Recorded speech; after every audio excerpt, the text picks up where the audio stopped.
Minha gente, estamos de volta com Cidade Alerta Sergipe, já com esse documento que é de extrema importância, porque aqui a gente dá a notícia e mostra as provas. Vou explicar para vocês que documento é esse. Mas eu queria mostrar para o pessoal que está em casa as imagens do Miguel, do Pedro Miguel, para que vocês tenham dimensão do que aconteceu. Uma criança alegre, divertida, super unida com o outro irmãozinho dele menor. Os dois estão aí aparecendo nessa imagem que está turvada, apesar dele já ter falecido, né? Precisou turvar, enfim. O Instituto Médico Legal, através deste documento, apontou o laudo da morte do pequeno Miguel, que foi por ingestão de chumbinho. Diferente do que nós acreditávamos anteriormente, porque nos foi dito que seria por causa de uma ingestão de água sanitária. Então, o que é que muda nessa história? Quando era ingestão de água sanitária, acreditava-se que ele mesmo ali teria ingerido. Quando partiu para esse novo laudo, a família desconfiou que podia não ter sido nada acidental. E a família acredita nisso, Lucas Moura, ao vivo com a gente, por causa... Eu mostrei o laudo. O laudo não mostrou ainda aí? Aqui o laudo, ó. O laudo, como eu falei agora há pouco, se não apareceu, mas eu falei, que o laudo apresentou que ele foi... A causa da morte foi por causa do chumbinho. E essa informação mudou o entendimento da família, que pensou até em algum momento que seria acidental. O depoimento do irmão do Pedro Miguel, Lucas Moura, foi determinante para essa desconfiança da família. O que é que disse o irmão dele em relação a essa festa que eles estavam, que tinha mais de 40 pessoas? O que é que esse pequeno menino disse que acendeu o alerta da família? Boa noite. Mariana, mais uma vez boa noite a você, a todos que nos acompanham nesse momento em casa. Este é mais um daqueles casos de embrulhar o estômago. Pensar que uma criança de apenas 7 anos foi vítima de um envenenamento tão cruel. Uma criança inofensiva, que não fazia mal a ninguém, aliás, que só fazia bem. E óbvio, para aqueles que tinham o coração aberto para aceitar a ingenuidade, o carinho e o afeto de uma criança. Ele, de acordo com o que disse o irmão, já respondendo à sua pergunta, teria nessa festa, com mais de 40 pessoas, consumido uma bala. E essa bala teria sido oferecida, de acordo com o irmão mais novo, um ano mais novo. Eu não vou aqui dizer o nome do irmão, até para não expor ele, enfim. É uma criança que já tem muitos traumas aí para lidar diante de toda essa história. Na época, o Pedro Miguel tinha 7 anos, o irmão 6. O irmão disse que o Pedro consumiu uma bala que teria sido oferecida pelo avô adotivo do Pedro Miguel e avô biológico do outro irmão. Essa bala foi oferecida pelo avô. Ele teria consumido essa bala. E aí o irmão mais novo disse: vovô, eu também quero, me dê uma bala. O vovô disse: não, para você não. Você não vai ter bala. A bala vai ser só para o seu irmão mais velho. Esse depoimento foi dado pelo irmão mais novo em juízo. E é esse depoimento do irmão mais novo que está conduzindo a família a um sentimento de ter em mente, sim, quem de fato teria praticado esse crime. Deu para entender um pouco do contexto, mas elas duas que estão aqui ao meu lado vão explicar melhor essa história.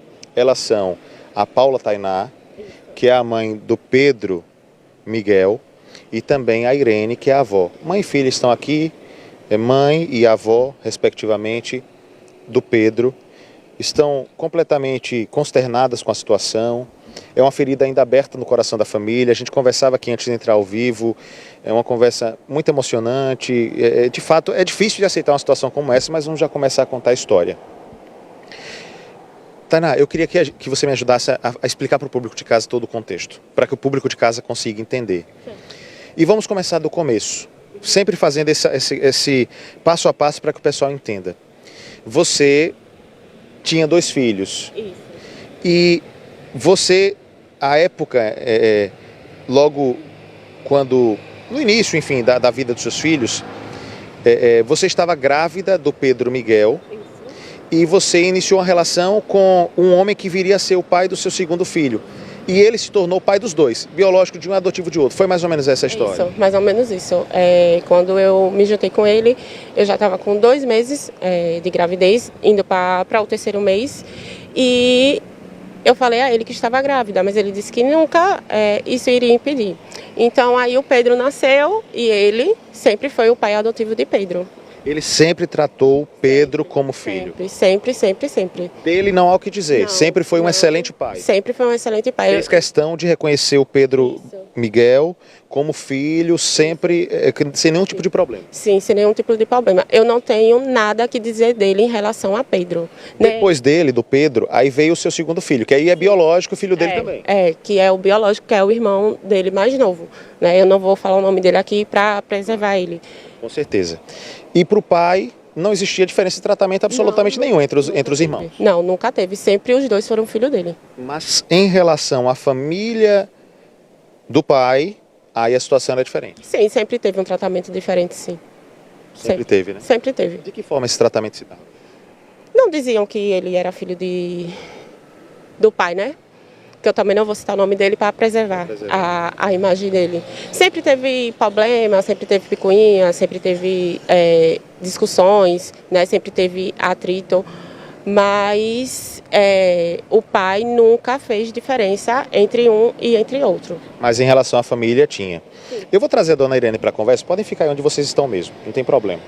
Porque a dona Irene vai trazer agora, eu quero só que a senhora me traga um relato do que a gente estava conversando aqui há pouco, que a senhora disse que a senhora ouviu de uma pessoa um tratamento muito feio, uma forma de uma pessoa da família, do pai, né, dos garotos, dos meninos, que apelidava, o Pedro Miguel. Quem era essa pessoa e apelidava de quê? O avô adotivo de Pedro Miguel. O Pedro mesmo, uma vez, ele me relatou que o avô não gostava dele. Aí eu disse, por que, meu filho? Ele fez, eu vou dar um beijo nele e ele não gosta. Eu digo, meu filho, quando você for para a casa de seu avô, não abrace ele não, que ele não gosta. E ele me falava, mas eu amo ele, vovó. A inocência dele era tão grande que ele não via a maldade do avô. E o velho, o avô, se pronunciava com os meninos, que chegava a dizer, ai como ele é feio, parece um ratinho. Chamava ele de ratinho. Parecia um ratinho. Olha o tamanho da orelha dele. De cara, não é um tratamento que se deva ter, obviamente, com criança absolutamente nenhuma. Principalmente de uma pessoa adulta, enfim, de ninguém. Agora, esse fato chama atenção porque um garoto que era apelidado de ratinho, que, de acordo com o laudo do IML, a gente vai continuar contando a história aqui, teria sido assassinado, envenenado com veneno para rato. Ou seja, é de arrepiar, uma história terrível, tenebrosa. Mas, então, Tainá, da parte do seu ex-companheiro, do pai dos meninos, nenhum tratamento diferente, mas vocês perceberam isso da família, já está claro aqui, vocês já colocaram essa situação. O que é que aconteceu 2 dias antes da morte do Pedro Miguel? Porque o Pedro Miguel morre no dia 29. O que é que aconteceu no dia 27? No dia 27, eu fiquei sabendo que eles foram para uma festa. Não tinham conhecimento, eu só vim saber depois que ele chegou, né, em casa, que até ele me relatou que tinha ido para essa festa. E eu perguntei com quem eles tinham ido para a festa, se o pai tinha ido. Aí ele disse que não, que o pai tinha ficado em casa porque o pai estava doente. E que ele tinha ido com o avô. E daí eu já achei estranho, porque nunca foram de sair com os meus filhos. Ou seja, os 2 garotos saíram apenas com o avô. Isso. E o que é que teria acontecido nessa festa? Nessa festa, eu não sei o que foi que aconteceu, até porque o que Mateus relatou foi em juízo, né? Ele apenas fala que brincou na festa, de pula-pula. Eu pergunto também, já perguntei a quem estava na festa e já te falaram que eles brincaram normalmente. É a única coisa que me sabem me explicar, porque até agora ninguém chegou com uma explicação concreta do que realmente aconteceu. Só que ele foi para a festa, brincou de pula-pula e pronto. Os dois teriam brincado normalmente. E eles foram para essa festa apenas com o avô. Com o avô. No caso do irmão mais novo, o avô biológico. No caso do irmão mais velho, o avô adotivo. Mas avô. Esse era o contexto. Saiu na companhia do avô e retornou. Aí, dias depois, no dia seguinte, na verdade, ele começou a passar mal, no domingo. Sim. No domingo à noite, ele já relatou que já estava passando mal. Ele vomitou e reclamou que a barriga dele já estava doendo. Vocês levaram para o hospital na segunda-feira? Eu que levei ele para o hospital na segunda-feira de manhã. Chegando no hospital, o que é que aconteceu? Ele já chegou no hospital desacordado, porque ele desacordou dentro do carro, nos meus braços. E quando chegou no hospital, a equipe médica tirou ele de mim, né, dos meus braços, e levou ele lá para dentro. E eu entrei por outra porta, porque eu precisei de atendimento também. Naquele momento ali, vocês relataram para a gente. O médico, por uma atitude precipitada, não existia laudo nenhum, ele chegou a falar sobre a questão de água sanitária, né? Sim, ele falou que Pedro tinha feito um cocô, e depois a gente descobriu que não tinha sido cocô, tinha sido uma lavagem que eles fizeram, e aí tinha saído um odor de água sanitária, e foi quando eles vieram perguntar se tinha água sanitária na casa, se tinha planta comigo ninguém pode na casa, porque a fezes dele estava com bastante odor de água sanitária. E aí, nesse momento, vocês acreditaram que poderia ser uma situação dessa natureza. Todas as hipóteses eram possíveis. E aí depois veio o laudo do IML. Foi aí que vocês descobriram que tinha sido chumbinho? Sim, aí foi aí, com 6 meses depois... que o caso aconteceu em abril, então já ali em outubro. Com 6 meses depois, o laudo médico sai e aponta que foi envenenamento, o chumbinho de rato. E aí entra a polícia em cena. Porque até então, o que se tinha era uma ideia, pelo menos aparente, e aí pode se questionar uma série de questões. Por que é que o hospital, se não tinha certeza, não acionou a polícia desde então, e todas essas questões, por que é que isso não foi feito? Enfim, o fato é que só meses depois, com esse laudo, é que ficou claro que se tratou então de um envenenamento por chumbinho. E aí a polícia começa a investigar, dá início às diligências, começa a ouvir uma série de pessoas. O caso, inclusive, hoje está no DHPP. E entre todas essas pessoas que foram sendo ouvidas, está o seu filho mais novo, o irmão do Pedro Miguel, que tem um aninho a menos. Na época, Pedro Miguel 7, ele tinha 6. Hoje ele já está com 7 porque já se passou mais de um ano. Nesses depoimentos, o que é que ele disse? No depoimento, eu não sei de detalhes do depoimento, porque eu não tive acesso, eu não tenho acesso, né, aos depoimentos. Eu sei de pouca coisa que ele falou, que ele fala da bala que o avô deu, de um doce, ele fala de um doce que o avô deu a Pedro e que era para Pedro comer sozinho esse doce. Ele até questionou o avô... Seu filho mais novo disse, vovô, mas por que eu não posso? Isso, que queria a bala também, e o avô disse que não, que a bala só tinha para Pedro. Então aí foi depois dessa bala que tudo começou. Chama a atenção, pelo que vocês estão me dizendo, não existia aparentemente por parte do avô um carinho especial por Pedro para separar uma bala só para Pedro. Então ele ter dado a bala só a Pedro chama a atenção. Chama bastante a atenção, né? É isso que ficou na minha cabeça, o porquê de só a Pedro. E não foi uma coisa que meu filho mais novo detalhou a mim e aos meus familiares. Foi coisa que ele falou em juízo, porque até ele foi a primeira vez e ele não conseguiu falar. Ele travou, porque ele não consegue falar, ele trava. Ele precisou estar acompanhado de uma psicóloga, né, que o preparou, uma criança pequena. Foi em um depoimento especial que ele teve na DHGV, que ele foi relatado lá, tudo o que aconteceu. Ele disse então que teria recebido essa bala. Diante desse relato que vocês tiveram acesso depois, enfim, vocês tiveram as informações. Eu pergunto para vocês, de forma bem direta e bem clara, vocês hoje têm uma suspeita de quem teria sido a pessoa responsável pelo envenenamento do Pedro Miguel? Sim. Quem seria essa pessoa? O avô, porque eu acredito no que o meu filho está falando. Meu filho não ia inventar uma história dessa com 6 anos de idade, que quando meu filho foi depor, ele ainda tinha 6 anos de idade. Então, ele não ia ter essa imaginação dele contar um cenário que não aconteceu.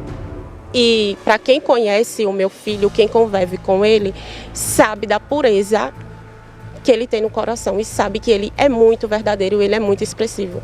Ele nunca me escondeu nada, nada. Agora, esse assunto do irmão, ele não consegue falar comigo.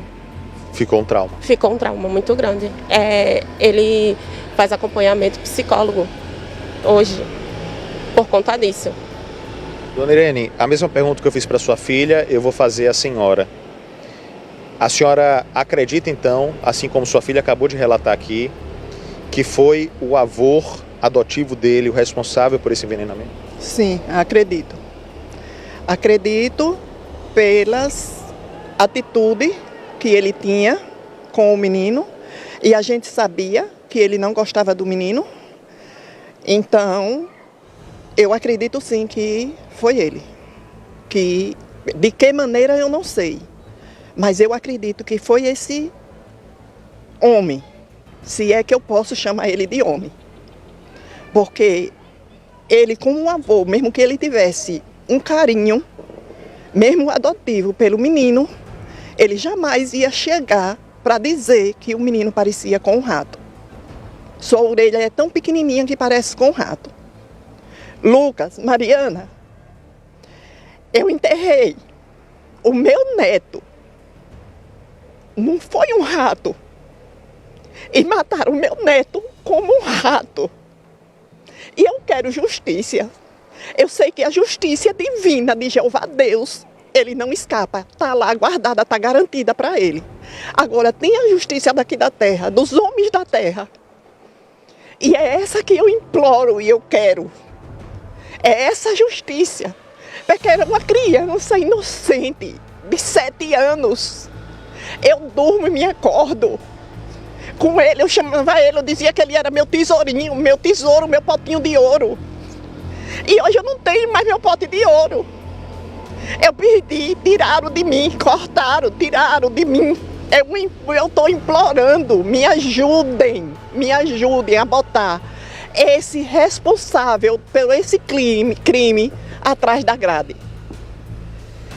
É um depoimento muito forte, de fato muito emocionante. É um pouco daquilo que eu já relatava, Mariana, aqui no início da minha participação.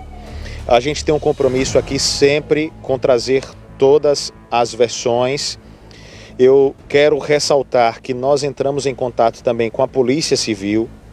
Nós temos da Polícia Civil a resposta de que o caso está sob investigação, que as diligências estão sendo realizadas, mas que até o momento, é o que diz a Polícia Civil, não há ainda indícios suficientes que liguem qualquer que seja uma pessoa à autoria do crime. É o que diz a Polícia Civil. E estão aqui mãe e avó da vítima, do Pedro Miguel, trazendo esses relatos fortíssimos e trazendo, de acordo com elas, com o relato do filho mais novo, a suspeita que elas têm em relação a quem teria sido responsável por esse crime. Eu sei que você quer interagir conosco, Mariana, por favor, fique à vontade. Ô, Lucas, eu ia te perguntar justamente esse posicionamento da polícia, porque é um crime que aconteceu, gente. Se for um crime, né? Se for um crime, de acordo com a família, tudo indica que sim. Aconteceu no dia 27 de abril do ano passado. O Pedro Miguel ficou internado por 2 dias e morreu no dia 29 de abril. Ou seja, tem mais de 1 ano. E foi esse o questionamento que a gente fez à polícia. Por que a demora? Já que tem um laudo que mostra chumbinho, já que tem, enfim, essa linha trazida pela família, que o tratamento com o Pedro Miguel era diferente, pelo fato do Pedro Miguel, de forma biológica, só ser filho dela, mas era filho por adoção do ex-companheiro dela, mas o ex-companheiro dela tratava o Pedro Miguel como filho mesmo, como é mesmo. Filho por adoção ou filho biológico é tudo igual. Mas a família dele, de acordo com elas, não tratava esse menino da mesma forma. Então, o meu questionamento era entender isso. E aí você traz que justamente eram muitas pessoas na festa, 40 pessoas na festa, as pessoas estão sendo ouvidas, teve essa espécie de reviravolta, de achar no primeiro momento que foi através da ingestão de água sanitária, que mudou depois para o chumbinho. Agora, dessa família, Lucas Moura, eu queria saber o seguinte: como é que tem sido esses dias em relação à família?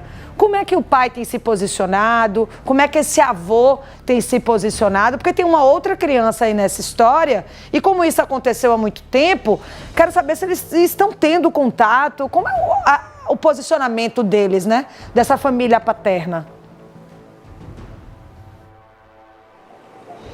Mariana, questionamento extremamente importante, eu vou fazer aqui para que elas possam responder.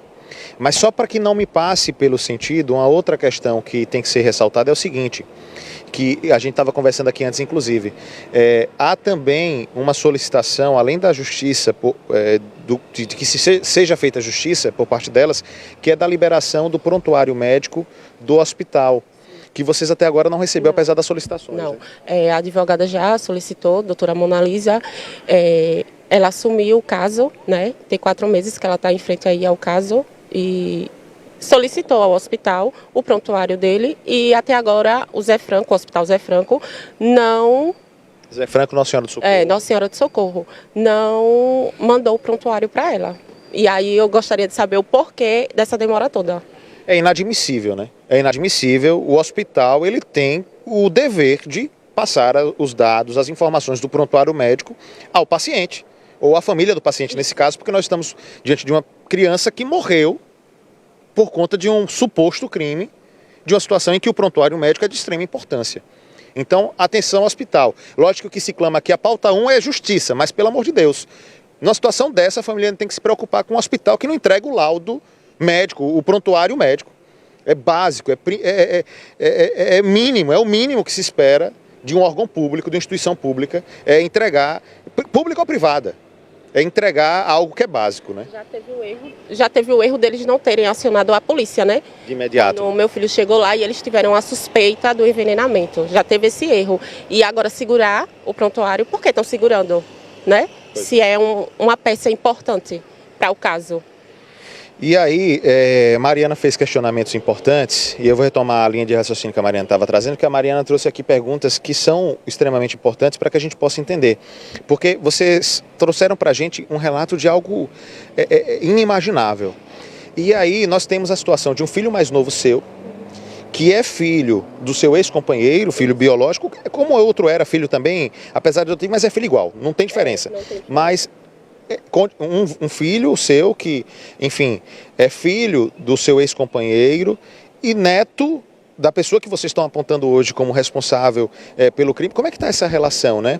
Como é que é hoje? Eu vou até perguntar isso para a senhora, dona Irene, a gente estava conversando aqui há pouco. Como é que é hoje a relação do filho mais novo com o pai? O que é que o pai diz? Né? Como é que é essa situação? Existe essa relação? Existe também uma medida protetiva? Explique para a gente, por favor. A relação do mais novo com o pai não está tendo, porque o pai do meu neto mora com o avô do meu neto. Então, como a gente ia deixar esse menino ir mais para a companhia deles? Então, a gente seguramos até onde podemos segurar. Quando a gente não conseguiu mais, então ela foi e pediu uma medida protetiva da criança. Então, a criança não pode, ele não está pegando mais o menino. Inclusive, ele está sofrendo muito com isso. Ele, o pai? O pai do menino biológico. Está sofrendo? Está sofrendo muito. Ontem mesmo, eu falei com ele por telefone, a única pessoa da família que eu tenho contato é com ele. Eu conversei com ele. Ele me falando que ia mandar uma quantia para me ajudar nas despesas que eu estou tendo. E então ele disse, ele chorou. Ele participa, ele está contribuindo com as despesas e ele chorou. Tá, ele chorou. Toda vez que ele conversa comigo, ele chora. E ele diz que tiraram um pedaço dele. Arrancaram um pedaço de mim. Está falando sobre o Pedro, né? sobre o Pedro. E eu disse a ele, eu pedi a ele, como eu já tinha desconfiança de quem tinha sido, o pai dele, então eu disse a ele que ele era bom, ele ia se preparando. Ele disse, eu já cheguei a perguntar a ele se ele desconfiava de alguém da família. Ele disse que não. Ele me disse, dona Irene, se eu disser à senhora que eu desconfio de alguém da minha família, eu não desconfio. E eu não quero nem desconfiar, que eu não sei o que é que eu sou capaz de fazer. Então... Porque é um pai enlutado. É um pai que até hoje ele está de luto. Sofrendo porque perdeu um e sofrendo porque não pode ver o outro. Ou seja, de alguma forma, eu vou usar essa expressão em aspas, claro, mas é como se tivesse de alguma forma perdido os dois. Porque um perdeu em vida, não está mais aqui, infelizmente. E com o outro, por conta da situação, acabou perdendo o contato. É um pai muito triste. Com certeza, um pai muito triste. E ele chora todas as vezes que eu falo com ele, ele chora.